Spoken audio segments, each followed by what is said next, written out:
दोस्तों जय हिंद। एक वक्त था जब बीजेपी के एक नेता ने कहा था कि जिसको गौमांस खाना हो, बीफ खाना हो, वो देश से बाहर चला जाए।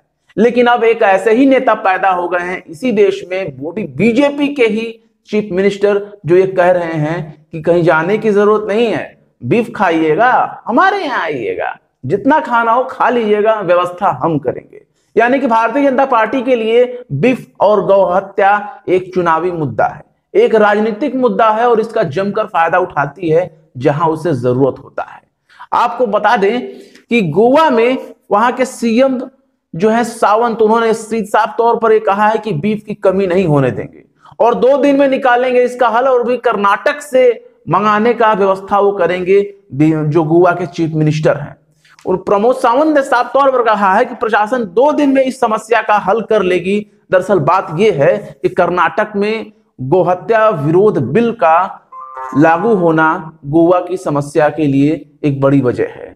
गोवा में बीफ की बहुत खपत है और बीफ की खपत होने की वजह से, और ये जो नया कानून कर्नाटक में लागू हो गया, इसके वजह से जो कर्नाटक में व्यापारी हैं उनके लिए बहुत बड़ी समस्या हो गई है वहां बीफ की कमी को पूरा करना। बीफ को लेकर के जितनी दिलचस्पी गोवा में है उतना देश के अन्य राज्यों में नहीं है, और खास तौर से बीफ को लेकर के गोवा में पिछले कुछ दिनों से बीफ की दुकानें बंद हैं।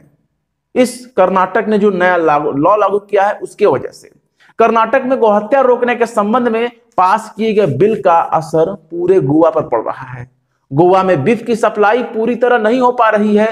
हाल ही में कुछ व्यापारियों ने कर्नाटक से गोवा में बीफ सप्लाई को लेकर के नाराजगी जाहिर की है। ये आज तक की खबर है और आज तक ने यह खबर बताया है कि कर्नाटक में जो हाल ही में गोहत्या विरोधी बिल पास हुआ है, उस बिल की वजह से भैंस को भी कैटल की कैटेगरी में शामिल कर लिया गया है।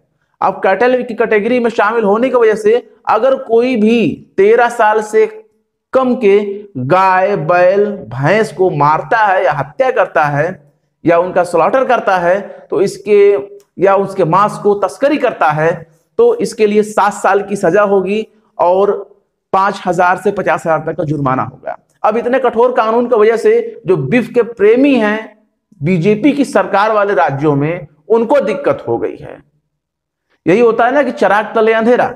इन लोगों इनकी जहां जहां सरकारें हैं वहां वहां ये लोग लव जिहाद के नाम पर, बीफ के नाम पर, गौहत्या के नाम पर खूब उछल कूद मचाते हैं, लेकिन जहां खाना होता है सबसे पहले दौड़ कर पहुंचते हैं। नॉर्थ ईस्ट में कोई बैन नहीं है, बिहार में कोई बैन नहीं है, गोवा में बैन नहीं है। क्यों? जहां इन्हें बीफ से वोट मिलता है वहां इन्हें बीफ से फायदा लेने के लिए कुछ भी ये कर देंगे। आप तो जानते ही होंगे कि जब से मोदी जी की सरकार आई है, बीफ का एक्सपोर्ट मार्केट जो है वो दिन दूनी रात चौगुनी तरक्की कर रहा है, क्योंकि सारे फायदे बीजेपी लेना जानती है। फिलहाल इस खबर के बारे में आप क्या सोचते हैं कमेंट बॉक्स में जरूर बताएं। वीडियो पसंद आए तो लाइक करें, शेयर करें और विभाग पत्रकारिता को सपोर्ट करने के लिए हमारे यूट्यूब चैनल टाइम्स मेल को जरूर से जरूर सब्सक्राइब करें। फिर मिलते हैं किसी और वीडियो में किसी नई खबर के साथ। जय हिंद।